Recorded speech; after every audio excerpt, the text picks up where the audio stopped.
Buenas tardes, hoy nos acompaña Rodrigo Salazar. Rodrigo Salazar Elena es doctor en Ciencia Política por la UNAM, es profesor investigador de tiempo completo en la Facultad Latinoamericana de Ciencias Sociales, aquí en México, y coordinador de la maestría en Gobierno y Asuntos Públicos de la misma institución. Sus áreas de estudio son la metodología de las ciencias sociales, comportamiento electoral y la economía política de la pobreza y la desigualdad. Actualmente trabaja en un proyecto sobre el impacto de la reelección presidencial sobre el desempeño económico en América Latina.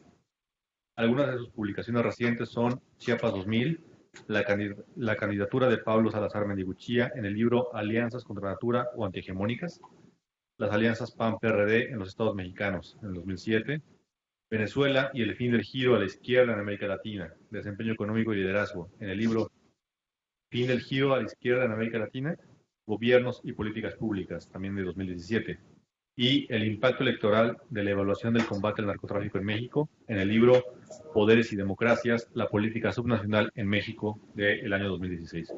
Bienvenido, doctor Rodrigo Salazar. Muchísimas gracias. Vamos a comenzar esta clase sobre conversación sobre validez y credibilidad.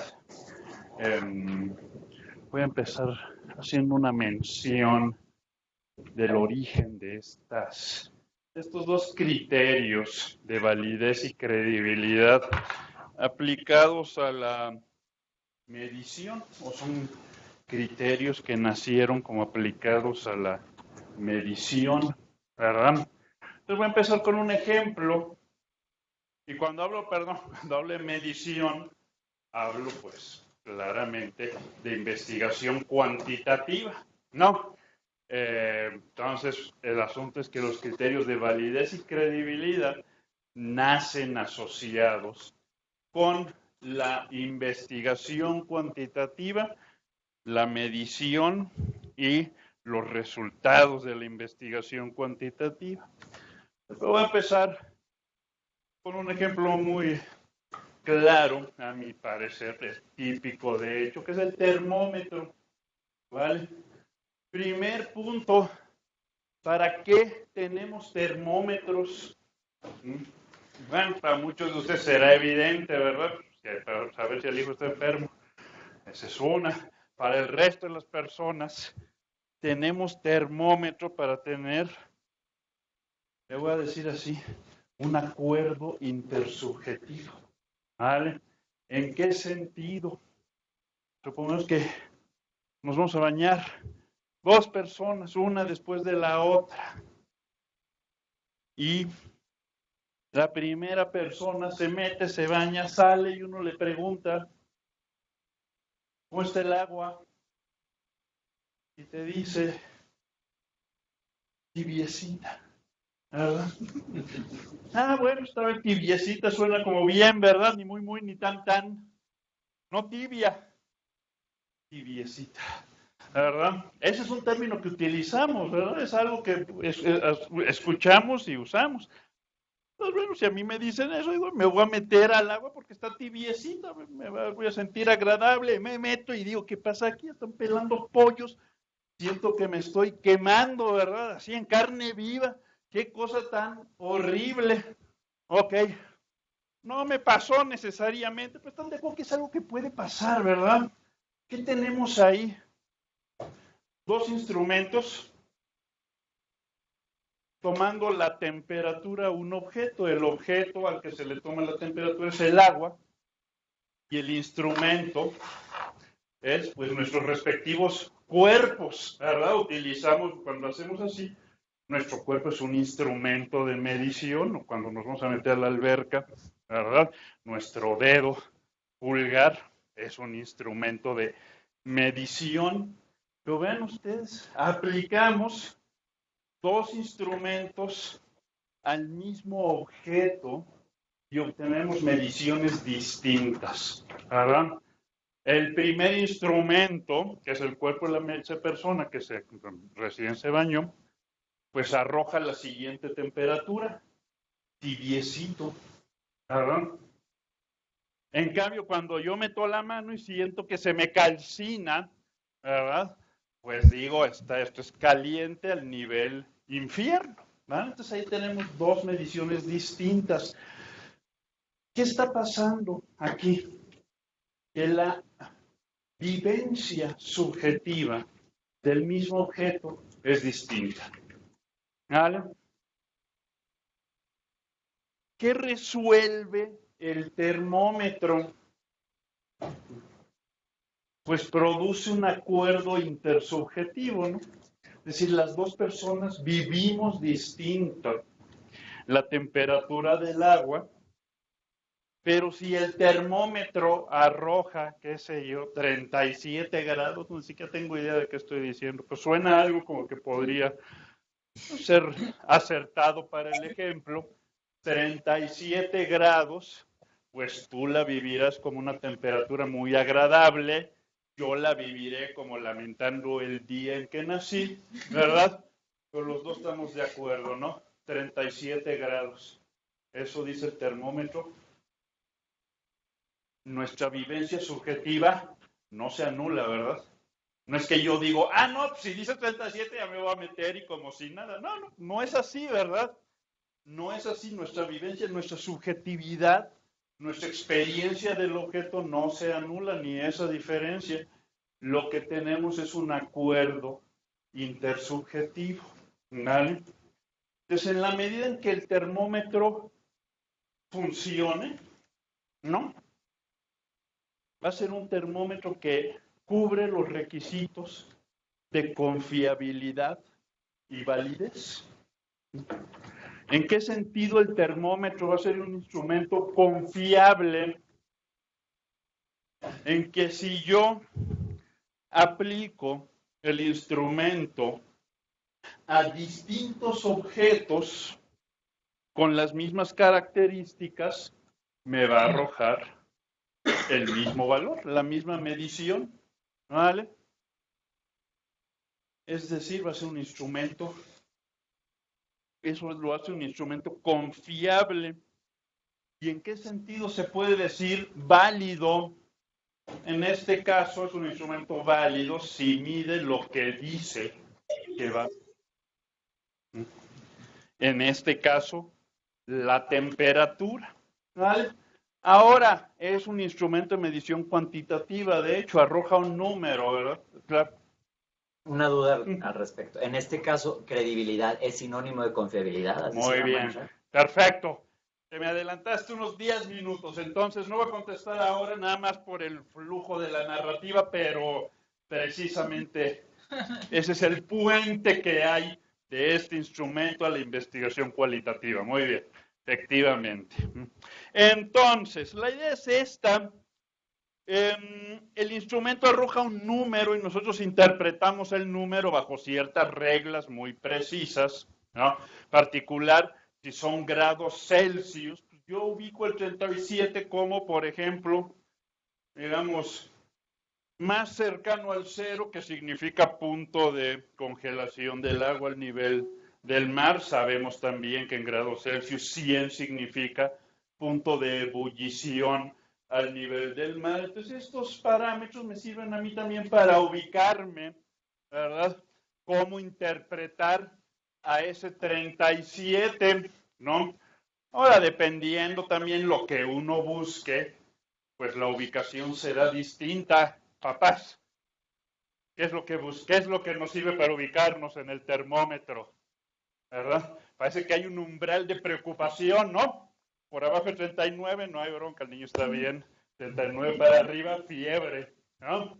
Pero en todo caso tenemos reglas de interpretación intersubjetivas, ¿verdad? Entonces ya ven qué significa intersubjetividad. Capacidad de ponernos de acuerdo, más allá de nuestras vivencias subjetivas, sin anularlas, ¿vale? No, está muy bien, el termómetro hace eso, está súper padre, pero bueno, pues ese parece un ejemplo apropiado para estudios cuantitativos, y lo es, ¿verdad? En estudios cualitativos uno dirá, pues uno hace otra cosa, ¿no? Ok, vamos a ver cuál es el asunto aquí. Bien, un ejemplo para mí. No, es un ejemplo que me parece bueno porque acaba de ocurrir. pero entonces adelanto que no estoy aquí metiendo la cochina política. Hace unos días, nuestro ciudadano presidente hablaba con la prensa sobre las consultas a mano, ¿no?, que él hace. ¿Quieren algo? No. Ha sido motivo de debate en la prensa, etcétera, etcétera. Pero lo que me llamó la atención cuando la prensa o en la conferencia de prensa lo estaban cuestionando sobre eso, me llamó mucho la atención que él empezó a decir, bueno, no, pero pues así yo me comunico con el pueblo, el término que él usa mucho. Y en la prensa, ¿verdad?, pues parecía como la reunión anual de la American Statistical Association o algo así, donde decían los de la prensa, es que no es significativo, no es representativo, ¿verdad?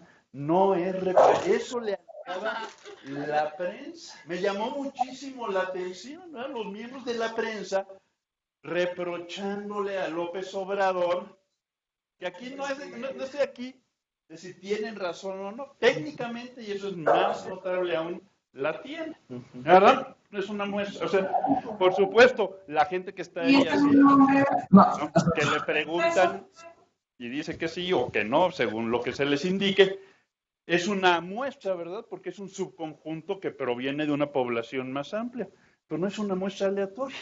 Entonces, como no es una muestra aleatoria, no se puede decir de ese subconjunto que es una muestra representativa de la población más amplia que se les dé la gana. Entonces, técnicamente, la reunión anual de la American Statistical Association tenía razón, ¿verdad? Y entonces, López Obrador, bueno, que se expresa como se expresa, no me voy a detener en los detalles, pero en algún momento dijo, no, es que váyanse a lo cualitativo, ¿verdad? Como diciendo, olvídense de estos criterios de representatividad. Entonces, tampoco estaba equivocado, de hecho, porque no estaba diciendo, no, si es una muestra representativa, ¿verdad? No está diciendo, no, sí, a lo mejor ustedes saben más, todos ustedes son estadísticos, pero yo les propongo que usemos un criterio alternativo para juzgar esto. Entonces, primer asunto, ¿por qué es relevante esto que les digo para la investigación cualitativa, para quienes hacen investigación cualitativa? Vean, la prensa, ¿verdad? Mi papá es periodista, no tengo nada personal contra la prensa, es que me lo quitaron en mi niñez, ¿verdad?, para ir a reportar cosas, según él, ¿no?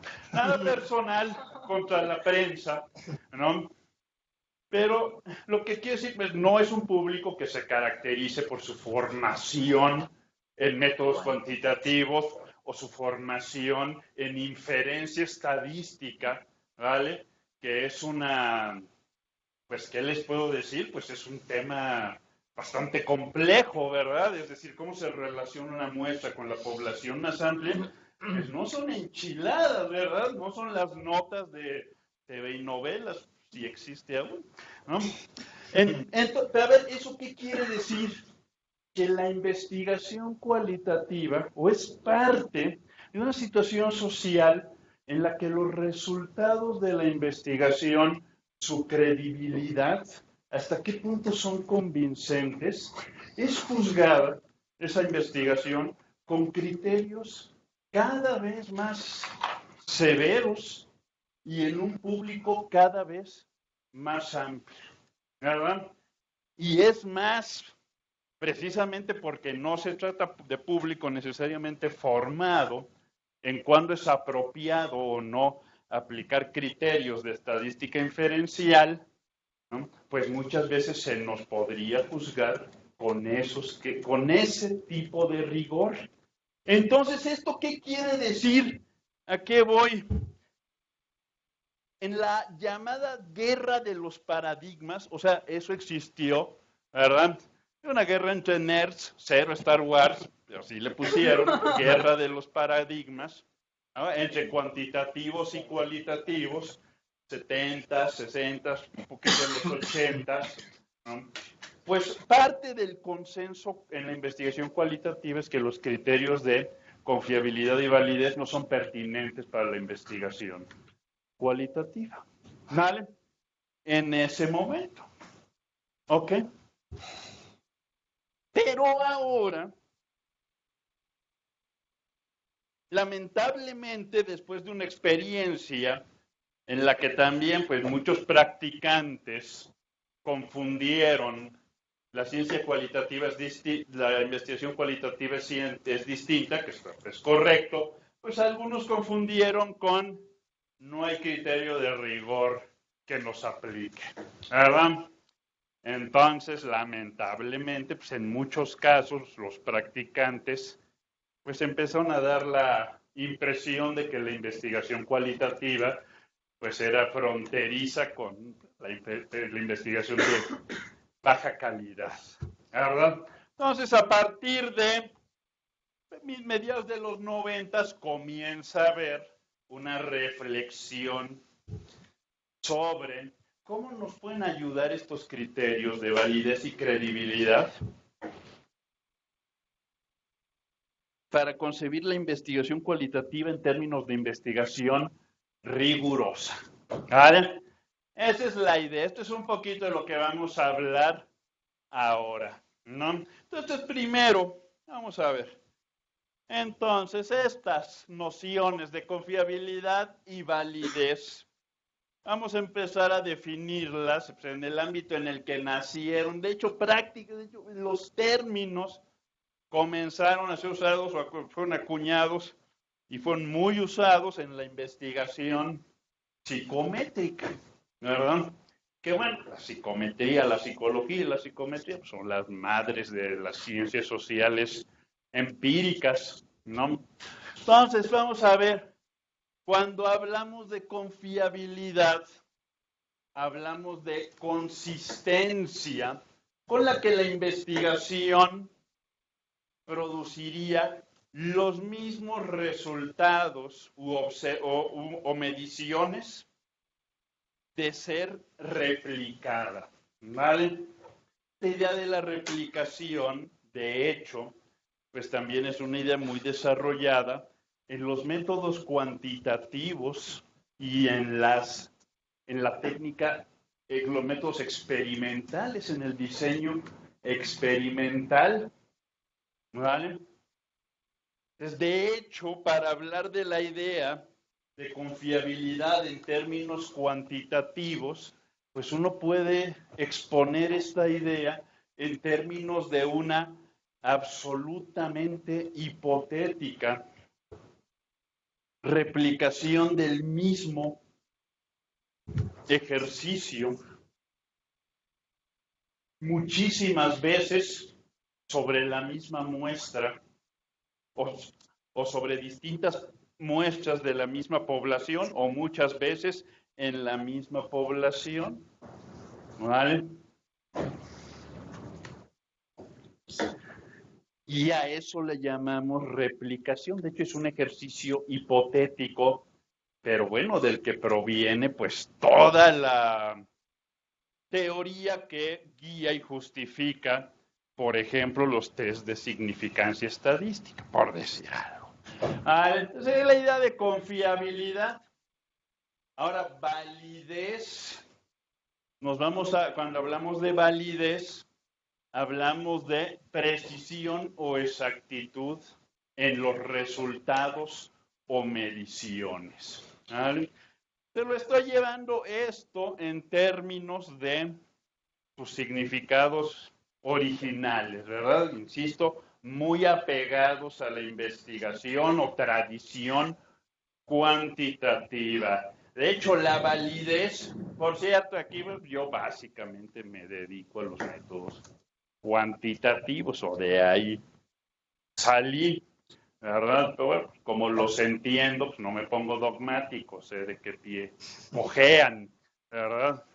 Entonces, dicho esto, pues cuando en esa tradición se habla de validez, se habla de dos tipos de validez, la interna y la externa, ¿verdad? La validez interna, pues es un criterio que utilizamos para la inferencia causal principalmente, hasta qué punto los resultados observados se pueden o se justifica hablar de los resultados observados como evidencia de una asociación causal, es la validez interna, ¿vale? Y que tiene que ver con la capacidad de afirmar que se han descartado hipótesis alternativas, ¿vale?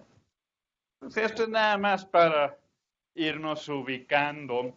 La validez externa, pues es, de hecho, sobre esto debatían la prensa y López Obrador en un duelo de titanes. Si pueden, véanlo, está para morirse la...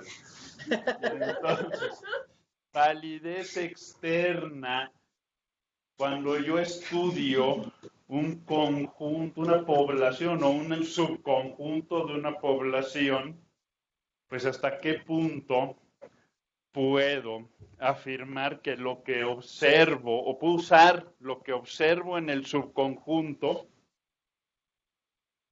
como información de una población más amplia, no observada, ¿verdad? Puedo hacerlo en un intervalo de confianza del 95% cuando mi muestra es probabilística, ¿verdad? Si no es probabilística, ¿qué les puedo decir? Utilicé la expresión hasta qué grado, ¿no?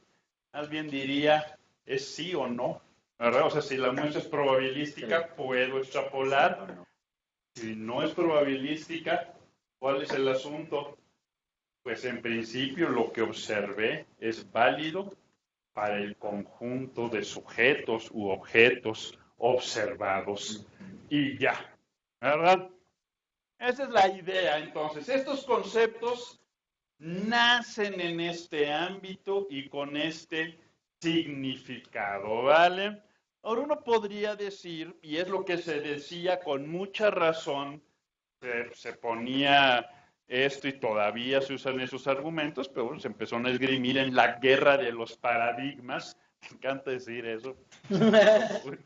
Qué triste es tu vida nerd, que no cero emoción en tu vida, ¿verdad? En la guerra de los paradigmas. Hombre, no quiero ni pensar en eso, como en Vietnam acá ves. Entonces, lo que se decía en la guerra de los paradigmas de parte de quienes sostenían el campo cualitativo, que la tradición de investigación cualitativa tiene ciertas características que hacen inapropiado el uso de estos criterios para juzgar su rigor. Vamos a ver aquí algunas de las características más prominentes en la investigación cualitativa. No necesariamente están todas presentes en cada ejercicio de investigación, pero con toda seguridad por lo menos una de ellas, ¿vale? Por ejemplo, la investigación cualitativa suele poner énfasis en los valores y perspectivas de los sujetos estudiados, ¿vale? Si hay sociólogos aquí, pues estarán de acuerdo conmigo, pues que básicamente esta tradición, pues está muy apoyada, o este centro de la investigación está muy apoyada en Weber, ¿verdad? Que lo que se busca, para Weber, lo que se busca es el sentido que los actores atribuyen a su acción, y ese sentido, ese significado es totalmente subjetivo, ¿verdad? Entonces, esa es una característica de la investigación cualitativa. Otra, entonces, a ver, vean ustedes, en las ciencias sociales cuantitativas, nosotros, o sea, para hablar de ciencias sociales cuantitativas, necesitamos por lo menos unos 30 sujetos, ¿verdad? Haciendo una interpretación medio a grandes rasgos del teorema del límite central. Pero Vean, en la investigación cualitativa nosotros no nos centramos en el significado que los sujetos atribuyen a su acción. Típicamente observamos el comportamiento, ¿verdad? El comportamiento se puede observar independientemente de la subjetividad del sujeto. En cambio, si nos interesa la subjetividad, el sentido, el significado que atribuyen los sujetos a lo que hacen, ese significado no lo podemos ver, ¿verdad? No es parte del comportamiento, lo tenemos que preguntar, ¿vale? Entonces, si esto es así, pues la mayoría de las técnicas de análisis cuantitativo no se prestan al análisis del significado, ¿no? Otra cosa, se le presta atención al contexto específico de los individuos y eventos. ¿Vale? Incluso si lo único que observamos es el comportamiento tal y como se puede aprender desde fuera, en la investigación cualitativa le prestamos mucha atención al contexto específico, ¿vale? Las condiciones en las que se da el comportamiento o la interacción social, o las condiciones, por ejemplo, en una política pública. ¿Qué significa esto? Pues una evaluación cuantitativa de una política pública es típicamente la estimación del efecto del tratamiento, ¿verdad? Y vean, esto es una cosa interesantísima. El efecto del tratamiento se asume constante entre todos los individuos. Cuando se investiga así, ¿no? En cambio, la investigación cualitativa le va a prestar muchísima atención a cómo es el contexto en el que se implementa, por ejemplo, la política pública, ¿vale? Entonces, si esto es así, en la investigación cuantitativa, ¿qué buscamos? Buscamos cifras, ¿verdad? Cantidades que caractericen al grupo de observaciones. Y aquí nos interesa, cuando prestamos atención al contexto, pues casi que podríamos decir que cada observación es única, ¿no? Y distinta a todas las demás. Otra cosa, otra característica de la investigación cualitativa, busca entender los procesos, ¿vale? Más allá de cuál es la causa de un resultado determinado, que es típico de la investigación cuantitativa. La investigación cualitativa nos preocupa cómo es que se produce un resultado, ¿vale? Por último, esta es una cuestión también de metodología, ¿verdad? Es el debate López Obrador. En la investigación cualitativa típicamente no se estudian muestras probabilísticas. Se utilizan muestras intencionadas o teóricas, ¿vale? Que tiene que ver esto, es decir, la selección de sujetos o lugares que vamos, o de instituciones que vamos a investigar en la investigación cualitativa, pues no se define por procesos aleatorios, se define por la conveniencia, ya sea teórica o en muchos casos de lo que se puede hacer y no se puede hacer. ¿Han escuchado, seguro sí, de la técnica bola de nieve? ¿Verdad? Es como, vean, es una selección de una muestra, esta técnica de bola de nieve, ¿verdad? Yo, si estoy estudiando, no sé, comerciantes ambulantes, pues agarro el primero que se deje, le hago la entrevista y cuando termino le digo, oye, ¿Conoce a alguien que me puede contestar estas preguntas, que se dedique a lo mismo que tú? Sí, ¿cómo no? ¿Me lo puedes contactar? Sí. Y así voy seleccionando mi muestra, ¿verdad? Vean, esto es lo menos aleatorio del mundo, ¿verdad? Lo menos aleatorio, o sea, es decir, ni siquiera es una muestra aleatoria de la población de comerciantes ambulantes, porque dentro de esa población, ¿qué van a compartir? ¿Qué creen ustedes que creen que comparten mis entrevistados seleccionados por bola de nieve? Pertenecen a una misma red, podría decirse, ¿verdad? De conocidos, pertenecen a una red de conocidos. Seguro voy a tener ahí, pues, ¿qué? 3 grados de separación máximo, ¿no? Entonces, eso hace que mi muestra sea distinta de la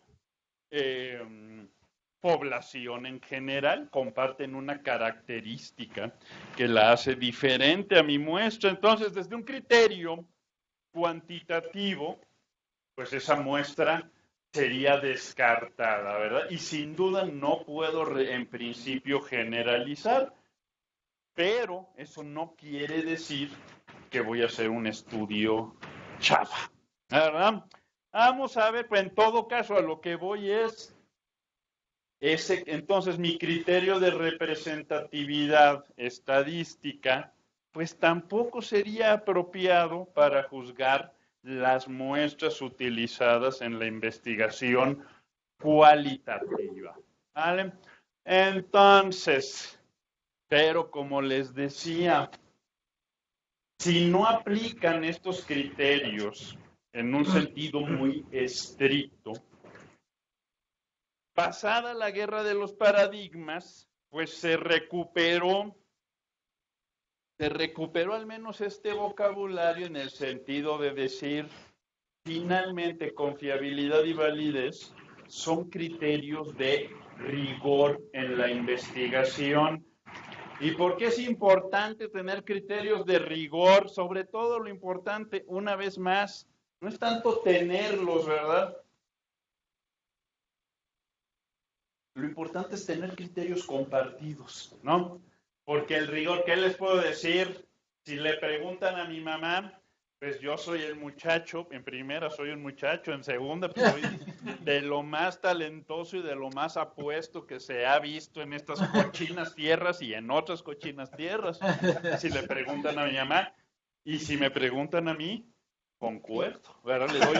Le doy mi apoyo unánime, ¿verdad? Por supuesto, pues no, pues ese es lo mismo de mi investigación, ¿verdad? Yo pienso que es lo máximo, ¿verdad?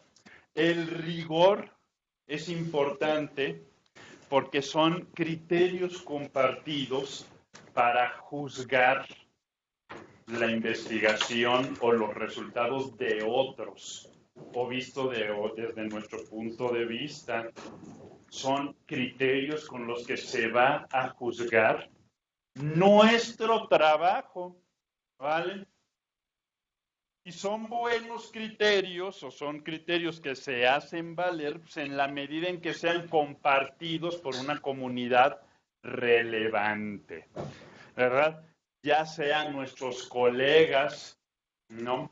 O ya sea, dependiendo de dónde se desempeñen, nuestros clientes, ¿vale? Y estos son los criterios bajo los que nosotros vamos a defender nuestro trabajo y sus hallazgos, ¿vale? Ok, entonces, ¿cómo conectamos los criterios que acabamos de ver de confiabilidad y validez con la investigación cualitativa? Ahora vamos a ver, ya se adelantaron estos dos primeros, ¿verdad? Vamos a hablar de confiabilidad en términos de objetividad, ¿vale? Nada más una cosa, para hablar de objetividad hay que clarificar. A mucha gente le suena muy positivista esto de la objetividad, ¿verdad? Aquí hay dos cosas. Una, Pues no, o sea, el positivismo propiamente, nadie es positivista. O sea, eso no, realmente ya no existe, ¿verdad? Lo más que se puede decir actualmente en las ciencias sociales, pues es que hay un dejo de popperianismo, ¿verdad? Y Popper no era positivista, era compañero de viaje, digamos. Popper lo que era muy popperiano, eso sí, ¿verdad? Él esa escuela sí la compartía muchísimo. Positivista no era y nadie es positivista en un sentido riguroso del término, ¿verdad? Lo que sí hay es empiristas, ¿vale? Entonces, bueno, no es una acusación muy consciente esta de que eso, la objetividad es muy positivista, ¿no? Pero de todas formas la gente va y te la hace, ¿ok? Entonces, aún así, cuando, por ejemplo, nos importa estudiar los atributos o el significado que con la que la gente interpreta su realidad, pues sí, ¿no? Como que hablar de objetividad podría sonar así como, pues, ¿y esto qué onda, verdad? Si una interpretación muy dura de la idea de objetividad podría decir que hay vivencias o experiencias que son erróneas, ¿no? Entonces, bueno, no realmente, sobre todo también transmite una idea falsa de la investigación científica, ¿verdad? Cuando hablamos de objetividad, parecería que hay ciertos protocolos que te dan derecho a la verdad absoluta, ¿no? Y no, o sea, para nada, ¿verdad? No, ni en la ciencia ni en ninguna parte. Bueno, en las iglesias, ¿verdad? Ahí sí hay verdades absolutas. En los partidos políticos también hay verdades absolutas. En la ciencia y en el trabajo de consultoría, ¿verdad? O en el trabajo de hacer políticas públicas y después averiguar si funcionaron o no, pues no, ahí no existe la verdad absoluta. Eso es... Lo que hay es criterios compartidos, ¿verdad? Y entonces, cuando hablamos recapitulo, de confiabilidad, hablamos de objetividad. Y cuando hablamos de objetividad propiamente, deberíamos hablar de consensos intersubjetivos. En la confiabilidad, en la investigación cualitativa y en la cuantitativa también. Que en realidad van a ver ustedes que se trata un poco de lo mismo. Entonces hablamos de acuerdos intersubjetivos, ¿no?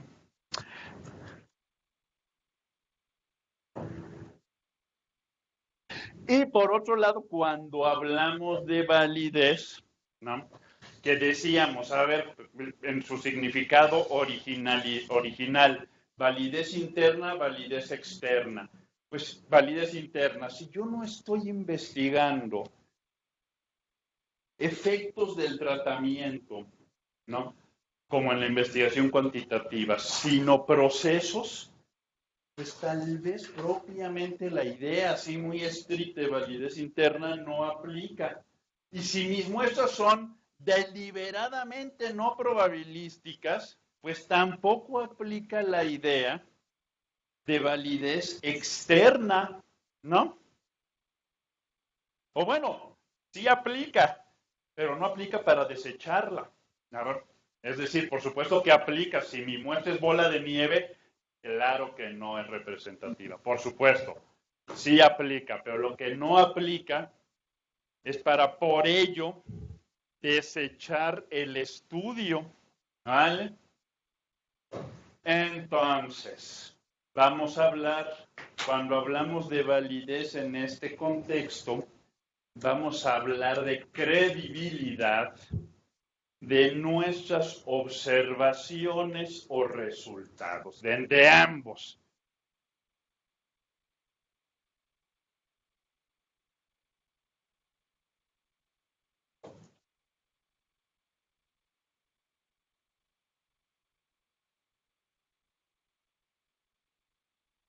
Ahora, una vez más, yo también esto de credibilidad, pues a la larga también uno se da cuenta que validez como credibilidad, pues también aplica a los estudios cuantitativos. Entonces, vean ustedes qué interesante. Cuando para poder dar acogida a estos criterios nacidos en la tradición cuantitativa, para darles acogida en la tradición cualitativa, me voy a intersubjetividad y credibilidad, pero lo que tengo en realidad es un criterio global para las dos tradiciones, ¿vale? Entonces, ¿qué quiere decir credibilidad? Cuando expongo esto, luego pues, mis alumnos más jóvenes, en muchas universidades me los hacen muy posmos, muy temprana edad, son impresionables, ¿verdad? Entonces a lo mejor creen que así van a ligar. Pero no. No es cierto. Perdón. Entonces, a ver, cuando yo hablo de credibilidad, suena un poco como relativismo, ¿verdad? Que credibilidad como decir, no, pues ¿cómo le hago para vender cuentas de vidrio, para chorearme a la gente? Suena a pura retórica, ¿verdad? No, para nada. Necesito recurrir a criterios compartidos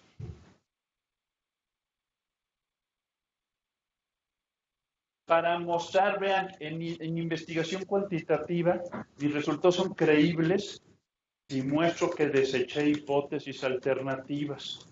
Bueno, aquí vamos a utilizar una expresión más general, que no sea hipótesis. Porque algo que me faltó ahí, la investigación cualitativa es muy inductiva, ¿verdad? Entonces me voy a regresar un poquito. Suele ser muy inductiva, ¿no? ¿Qué quiere decir esto? Inductivo como opuesto a qué? O sea, la tradición hipotético-deductiva, ¿verdad? Esta sí es una idea muy popperiana, ¿no? La tradición hipotética deductiva, yo tengo un problema de investigación y antes de lanzarme a campo a la investigación empírica, elaboro mi teoría, ¿verdad? Elaboro un marco analítico, una explicación abstracta del problema y de ese marco analítico derivo hipótesis, ¿verdad? ¿De qué se trata la investigación empírica en esta tradición? Pues ver si la evidencia empírica refuta o no mis hipótesis, ¿verdad? Entonces vean ustedes, hipotético deductivo, ¿qué significa? Primero teoría e hipótesis, después investigación empírica. La investigación empírica, de hecho, sirve para ver qué tan buena es mi hipótesis, ¿no? Mi hipótesis, mi teoría. ¿Cuándo es buena mi teoría? Pues cuando pasa la prueba de la falsación empírica, es decir, no, la evidencia es consistente con mi hipótesis. La investigación cualitativa, por el contrario, tiende a ser, o típicamente es, inductiva, ¿verdad? ¿Cómo funciona esto? Pues de hecho es al revés, ¿verdad? No necesariamente voy con hipótesis, sin duda voy a ir con unas premoniciones o alguna idea de lo que espero observar, pero incluso esas expectativas no son propiamente en términos de hipótesis, ¿no? Porque las hipótesis deductivas suelen ser en términos causales, ¿no? En cambio, la investigación empírica, ¿cuál es la crítica desde el inductivismo a los procesos deductivos? Pues la crítica que le hacen es que se parece a un borracho, ¿verdad? Un borracho que está en la noche buscando las llaves del auto debajo de un faro y no se mueve de ahí, solo está ahí, buscando ahí. ¿Por qué? Porque solo ahí hay luz, ¿verdad? Porque claro, los procedimientos deductivos, la teoría y las hipótesis te dicen qué debes buscar, ¿no?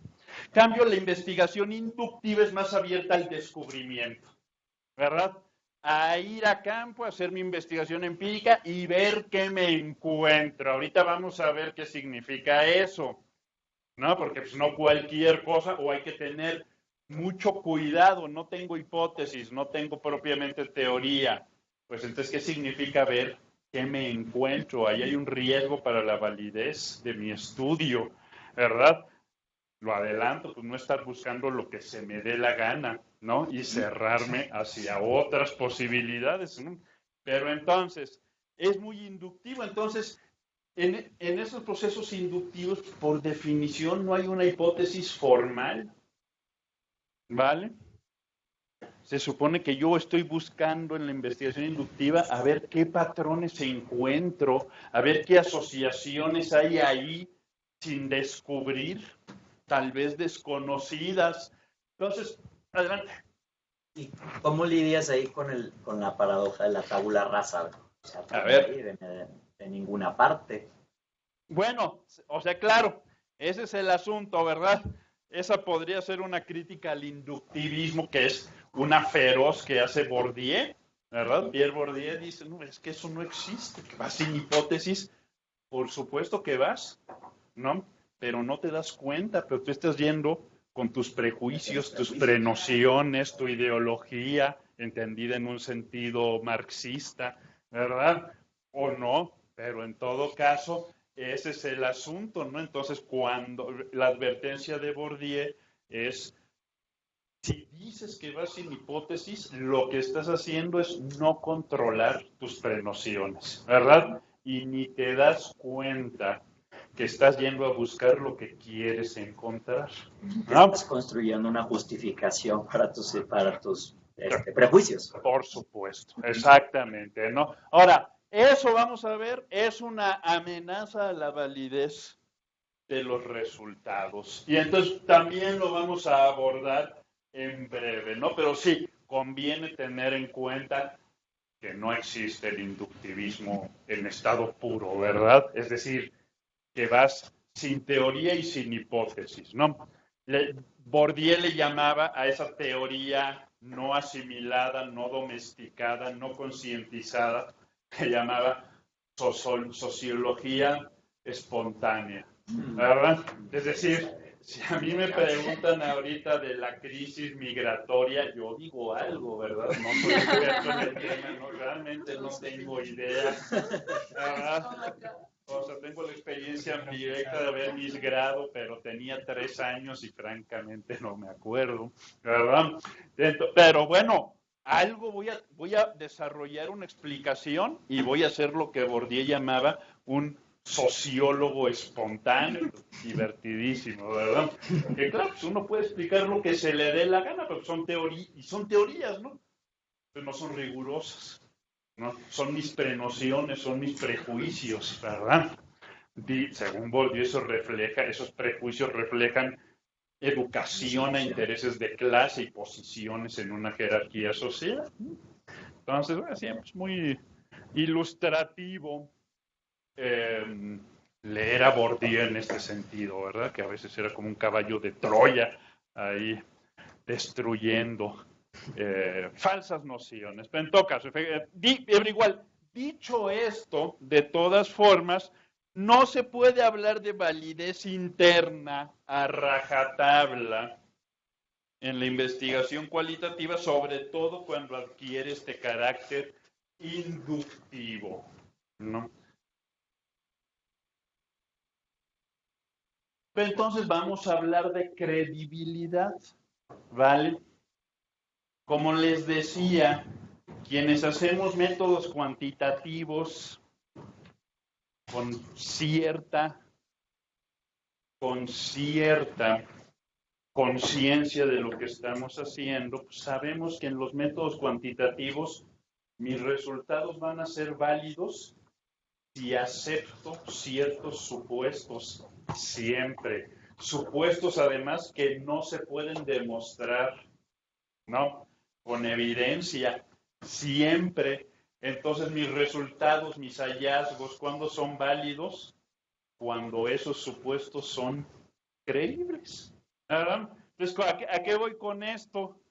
Para darle cabida a la tradición cualitativa de este término me fui aquí, pero la credibilidad aplica para las dos tradiciones, al igual que la intersubjetividad, ¿vale? Entonces, lo que vimos después de la masacre, ¿verdad? Del Juego de Tronos que fue la guerra de los paradigmas, ¿no?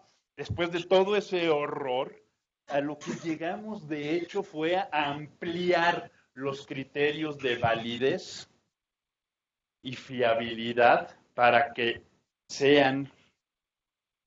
nos sirvan para juzgar ambos tipos de investigación. Y está bueno porque más eso que permite la comunicación, ¿verdad? Que cada vez es mayor la comunicación entre tradiciones, ¿no? Es decir, antes era así, ¿verdad? Lannister y Stark, ¿no? Así tomar, o sea, no era una forma de investigar, era tomar bandos, ¿no? O sea, tú es cuantitativo, ni me hables, y viceversa. Entonces, si esto es así, el conocimiento no es acumulable, ¿verdad? Tenemos dos ciencias trabajando cada una por su lado, o dos tipos de investigación. Cambio ahora es cada vez más frecuente la comunicación de hallazgos y de resultados entre ambos tipos de investigaciones, que ha llegado a tal nivel que hoy se aplica mucho métodos mixtos, que se llaman, ¿verdad? Es decir, abordar un problema con metodología cuantitativa y con metodología cualitativa. Vamos a hablar de eso también, ¿vale? Por último, está este tema de medición, y creo que todavía produce muchas confusiones, ¿vale? Porque claro, cuando hablamos de medición, 37 grados o un salario de 15,000 pesos o de 2.3 salario, canastas básicas, eso es medición, ¿verdad? Asigno un valor a cada objeto que representa ¿qué? Pues qué tanto en términos de cantidad ese objeto tiene del atributo medido, ¿no? Entonces, y ahí empezó a haber problemas y confusiones de las que yo incluso fui víctima durante un buen rato. ¿En qué sentido? Cuando la gente, por ejemplo, bueno, hay muchos artículos que hablan de los mismos criterios de validez y fiabilidad para la medición cualitativa y cuantitativa, y eso puede ser un problema. Porque tal vez han escuchado la expresión, bueno, esto que decía el PIB per cápita, la temperatura, el ingreso medido en canastas básicas o en múltiplos de una canasta básica, ¿vale? Esos son indicadores cuantitativos, ¿vale? Posiblemente han escuchado hablar de indicadores cualitativos, ¿verdad? Ya cada rato me piden esa madre.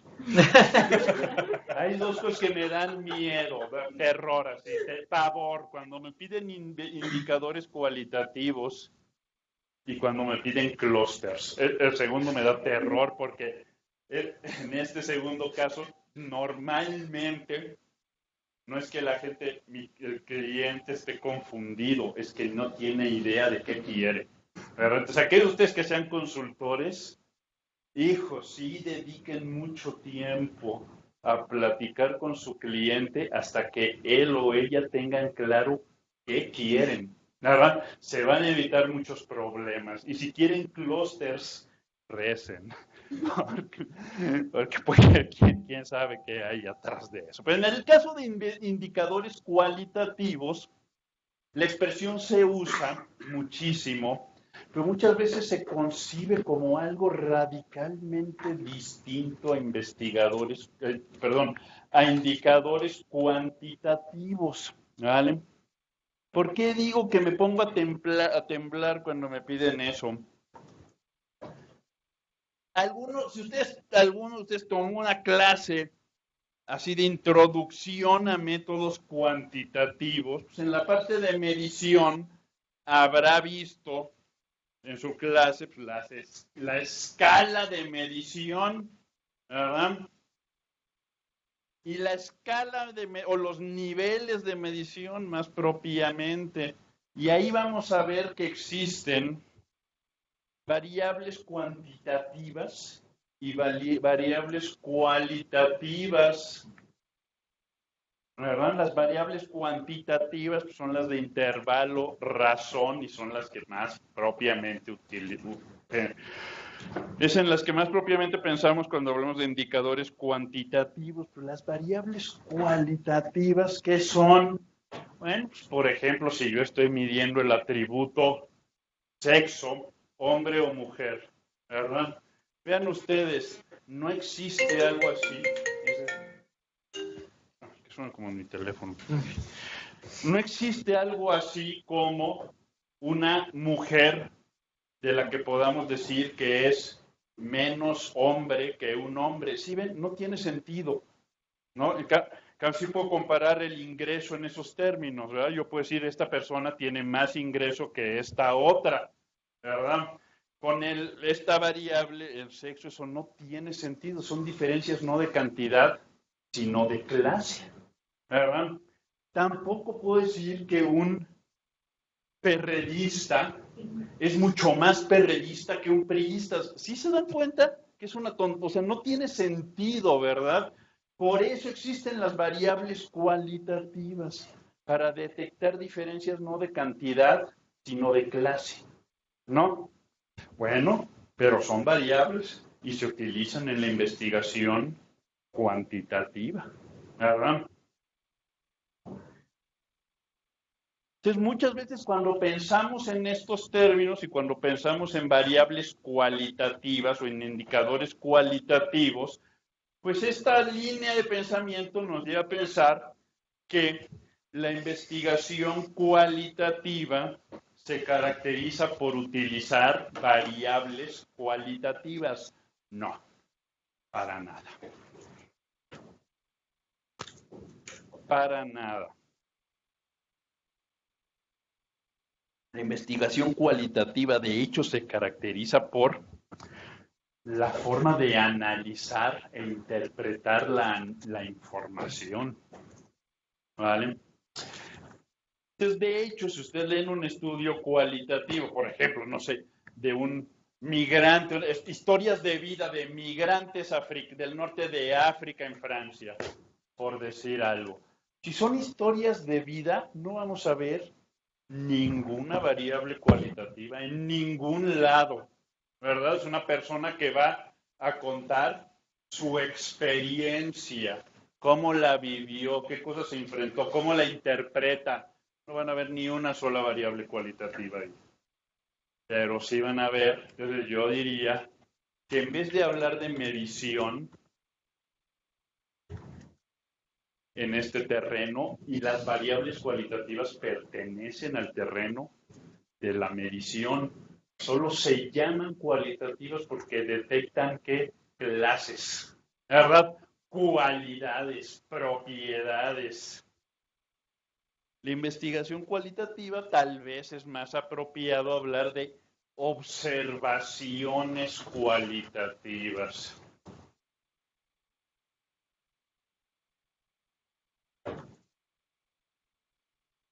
Y aquí creo que es conveniente hacer esta distinción, que es un poco más radical, para evitar confusiones. Es más, indicadores propiamente, investigación cualitativa. Digo, cuantitativa. Vale, entonces, con estos términos estamos proporcionando un puente para hablar de confiabilidad y validez en términos que sean más apropiados a la naturaleza de la investigación cualitativa. Entonces, en la investigación cualitativa se desea que se transmita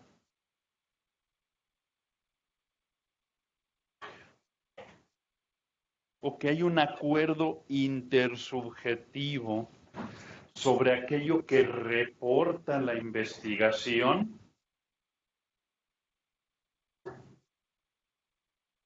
y además que sus resultados sean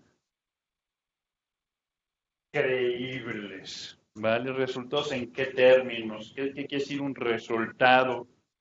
Pues cuando yo digo en mi investigación de población presidiaria en la cárcel de lo que sea, ¿cuál es mi resultado? Vamos a decir que la experiencia en la cárcel deshumaniza las relaciones, ¿vale? Entonces, ¿cómo hacemos que ese resultado sea creíble? ¿Verdad? Esa es la idea aquí. ¿Ok? Sigamos. Yo tengo una duda. Adelante. Puede haber, más bien, hay una relación entre validez y confiabilidad en el sentido de robustece tus resultados, ¿no? Y entre mayor confiabilidad le das a tus resultados, le estás otorgando al mismo tiempo un poco más de validez interna. Y es lo mismo a la inversa, ¿no? Entre más validez interna le estás dando, tiene mayor credibilidad tus resultados, ¿no? Ok. Me queda como muy claro la relación entre estos dos factores en un análisis cuantitativo. Pero, por ejemplo, o sea, yo, no sé, pienso que la confiabilidad de los resultados en un análisis cualitativo, no sé, puede ser como todos estos asterisquitos que pones cuando haces tu muestra analítica o cuando decides tus estudios de caso, grupos fiscales, etc., ¿no? O sea, esta anticipación que haces de las posibles objeciones que le vas a dar, o más bien, que le van a dar a tu muestra, los posibles peros que le van a dar a tu decisión. Estos asterisquitos y estos aspectos que le vas poniendo para darle confiabilidad, al mismo tiempo también inciden en la validez interna de tu estudio. Ok. Sí, para la mayoría de la gente que aborda la relación entre confiabilidad y validez, lo pondría en estos términos. La confiabilidad es una característica de la validez. ¿Verdad? Esa es la idea. Una condición, uno podría decir, la confiabilidad es una condición necesaria de la validez, pero no suficiente. ¿Verdad? Entonces, sí, esa sería propiamente la relación, pero no va a la inversa. ¿Verdad? Puedes tener observaciones o resultados confiables, pero a que al mismo tiempo no sean válidos, ¿verdad? Entonces esa sería la relación explorada, ¿verdad? Buena idea. Y bueno, generalicemos, o sea, esto de así, me encanta mi voz, no sabes, es una cosa así, si a mí no me paran, yo hablo hasta que me quede sin aire o me muera el viejito. Por eso les pido duda, participación, observación, así nomás, no para decir, yo quiero decir algo, para no esperarse a que a mí se me ocurra cansarme de hablar y decir dudas. Es así, por favor, de inmediato, muy bien. Esa sería la relación, ¿no? La confiabilidad es una condición necesaria, pero no suficiente de la validez. Y por esa misma razón no la garantiza, ¿verdad? Es decir, puedes tener una investigación que sea confiable en sus observaciones, pero que no sea válida en sus resultados, ¿verdad? Esa es la cuestión. Entonces, por ejemplo, yo podría decir, bueno, pues sí, yo sí estoy conforme con lo que tú reportas como procesos de deshumanización en la cárcel, por lo que yo veo, pues sí, o das muestras de que eso es lo que está pasando ahí, pero todavía no me has convencido, ¿no?, de que esa deshumanización es algo que ocurre por la naturaleza de estar preso, ¿verdad? Entonces vean ustedes, ¿qué tenemos ahí? Pues confiabilidad sin validez. ¿Ok? Entonces, validez, de hecho, credibilidad, una forma de expresar eso es hasta qué punto mis resultados son convincentes. Esto pone énfasis en una expresión que tú acabas de hacer, que es cuáles son las posibles objeciones que le harían a mis resultados, ¿verdad? Cuando anticipamos esas objeciones y les damos respuesta, pues entonces, ¿qué estamos garantizando? Que nuestros resultados van a ser convincentes. ¿Vale? Me acuerdo una vez que estaba dando una clase, ya ni me acuerdo sobre qué era, pero en carácter de invitado, un grupo que no era el mío. Entonces puse alguna cosilla ahí. Entonces dije, bueno, dudas, comentarios, algo así. Y un muchacho muy simpático, y me lo dijo en buena ley, pero un poquito frustrado, me decía, no es que, oye, o sea, pues todo lo que te podría decir uno, pues como que tú ya le diste respuesta en lo que estabas presentando, ¿eh? Estaba un poquito frustrado, pues se ve que era una persona que le gusta hablar y no tenía nada que decir, ¿verdad? No tenía nada que decir, o sea, lo digo en buena ley, pero entonces, eso es lo que esperamos, ¿verdad? Así no hay forma de plantear objeciones, por supuesto, razonables, ¿verdad? Porque ya, pues, si uno se emperra, no se deja convencer porque no se deja, ¿verdad? Pero ya no, pues ya estamos en otro tipo de situaciones, ¿no? En cambio, cuando hablamos de, entonces, validez es que nuestros resultados sean convincentes. Y la confiabilidad, otra forma de darle expresión a esto en el terreno cualitativo, es que nuestras observaciones y nuestros resultados son hasta cierto punto independientes de las circunstancias específicas de la investigación, incluyendo la subjetividad de la persona o del equipo de investigación, ¿no?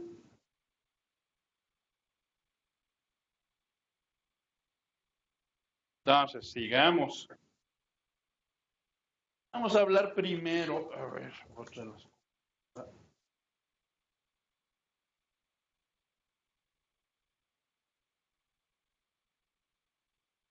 Okay. ¿Acostumbran tomar un descansito en esta sesión? Sí, ¿verdad? Pues sí, 3 horas ni con la novia son divertidas. Es mi lema, ¿verdad?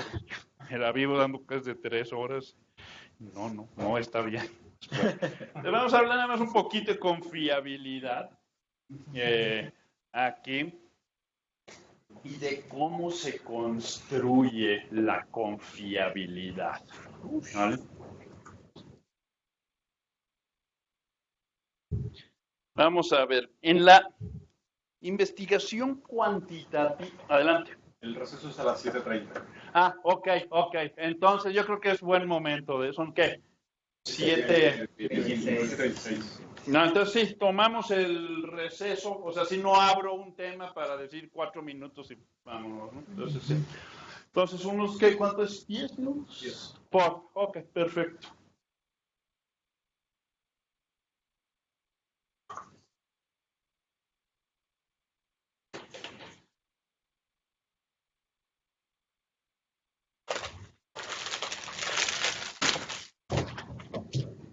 Ay, perdón.